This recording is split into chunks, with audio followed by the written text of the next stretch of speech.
Zee 24 तास एक पाऊल पुढे।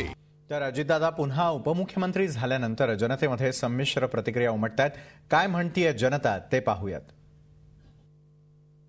अजित पवारांनी राजीनामा दिला, भ्रष्टाचाराचे आरोप झाल्यामुळे ही फार चांगली गोष्ट होती।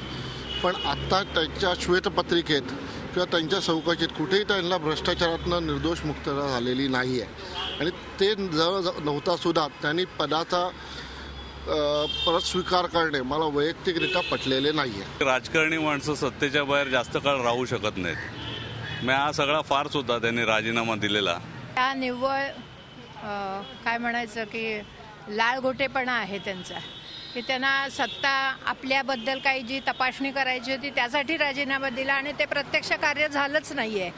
त्यामुळे त्यांनी येणं हे अतिशय अयोग्य गोष्ट आहे। अजित पवार गेल्यानेही फारसा फरक पडला नाही आणि अजित पवार आल्याने फार मोठा फरक सामान्यांच्या आयुष्यात पडेल असं वाटत नाही।